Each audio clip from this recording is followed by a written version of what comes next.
উদয়পুরে নবরূপে সজ্জিত মা ত্রিপুরা সুন্দরী মন্দিরের উদ্বোধন উপলক্ষে রাজপরিবার এবং বিরোধী দলকে আমন্ত্রণ না জানানোকে কেন্দ্র করে মঙ্গলবার ত্রিপুরা বিধানসভায় সৃষ্টি হয় তীব্র বিতর্ক। সোমবার 22 সেপ্টেম্বর প্রধানমন্ত্রী নরেন্দ্র মোদীর উপস্থিতিতে মন্দিরের উদ্বোধন হলেও রাজপরিবারের কোনো সদস্যকে আনুষ্ঠানিকভাবে জানানো হয়নি আমন্ত্রণ করে। এই ঐতিহাসিক অনুষ্ঠানে রাজপরিবারের কাউকে ডাকা হলো না কেন, তা নিয়ে প্রশ্ন তুলেন তিপ্রামথা বিধায়ক বিশ্বজিৎ কলই।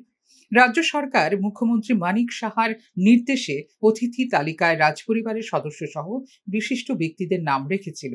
তবে প্রধানমন্ত্রী দপ্তরের নির্দেশে দিল্লির সাউথ ব্লক থেকে পাঠানো সংশোধিত তালিকায় কেবল পূর্ব ত্রিপুরার সাংসদ তথা রাজপরিবারের সদস্য কৃতি দেবী দেববর্মা ও তিপ্রামথার মন্ত্রী অনিমেষ দেববর্মার নাম অন্তর্ভুক্ত হয় বলে জানান মন্ত্রী সুশান্ত চৌধুরী।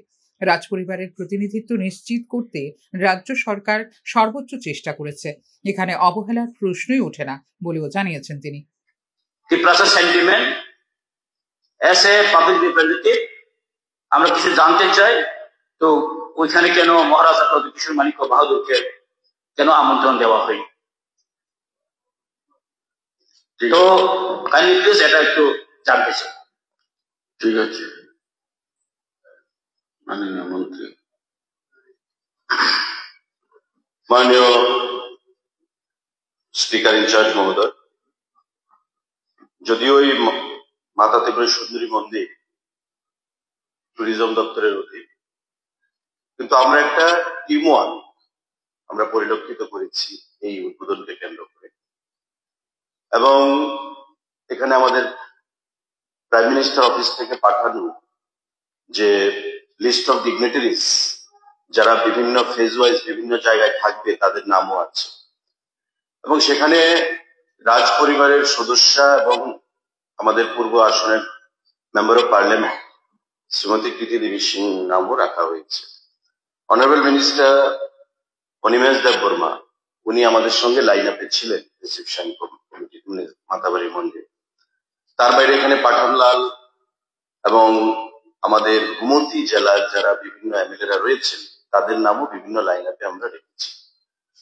অ্যাকচুয়ালি আপনি নিশ্চয়ই জানবেন এবং মাননীয় সদস্য নিশ্চয়ই জানবে যে অ্যাজ পার প্রোটোকল যা সমস্ত কিছু এখানে রাজ্য লেভেলে কোনো কিছু নির্ধারিত হয় না।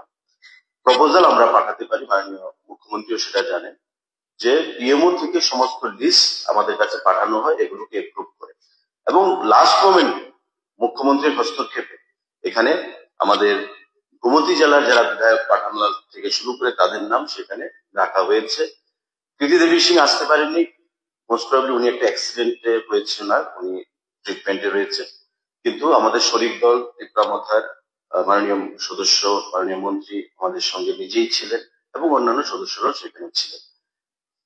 দ্বিতীয় দিকটা আমরা দেখেছি সোশ্যাল মিডিয়াতে অন্যান্য বিরোধী দলের থেকেও এটাকে একটা প্রধানমন্ত্রীর আগমনকে কেন্দ্র করে একটা কন্ট্রোভার্সি তৈরি করার চেষ্টা করা হচ্ছে।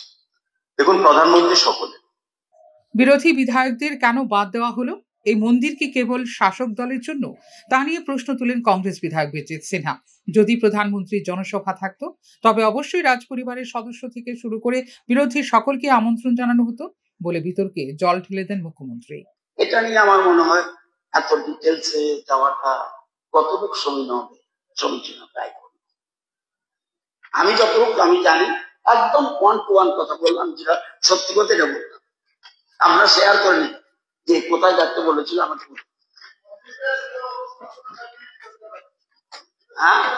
শাসক পার্টির জন্য মন্দির যে এখানে উদ্বোধন হলো এটা শুধু শাসক পার্টির জন্য। মন্দির প্রাইম মিনিস্টার উদ্বোধন হয়নি, প্রাইম মিনিস্টার মন্দির বহুত আগে উদ্বোধন হয়েছে। প্রাইম মিনিস্টার এবং চিফ মিনিস্টার সকলেরই একটা পার্টি নয়। মাননীয় বিধায়ক বিরোধী খবর যেটা বলছেন, আমি আবার বলবো, এটা কিন্তু মাননীয় প্রধানমন্ত্রী কি খালি পুজো দিতে এসছেন, মানে উনি ডিজায়ার করছেন পুজো, আপনি দেখেছেন সেই রকম আরেকটা কি, আমরা যেহেতু অনেকদিন ধরে এটাকে প্রসাদ প্রকল্প থেকে আমরা চেষ্টা করছিলাম এটাকে ডেভেলপ করার জন্য, এবং সেই ডেভেলপমেন্টে আমাদের 37 কোটি টাকা আমরা পেয়েছি দিল্লির থেকে, কিন্তু যেহেতু এটাকে বর্ধিত করা হয়েছে তার জন্য অনেক টাকা খরচ হয়েছে। প্রধানমন্ত্রী নরেন্দ্র মোদীর উপস্থিতিতে প্রসাদ প্রকল্পে নবগঠিত ত্রিপুরা সুন্দরী মন্দিরের উদ্বোধনের সরকারি অনুষ্ঠানে বিরোধী রাজনৈতিক দল এমনকি শরিক তিপ্রামথাকে আমন্ত্রণ না জানানোর বিষয়টি নিয়ে তৈরি হয়েছে এক প্রস্ত বিতর্ক। তবে বিষয়টি যেহেতু প্রধানমন্ত্রীর সদর দপ্তরের অধীনে, তাই এক্ষেত্রে রাজ্য সরকারের বিশেষ এখতিয়ার নেই বলেই মনে করেন সংশ্লিষ্ট তথ্যবিজ্ঞ মহল। Bureau report, news now.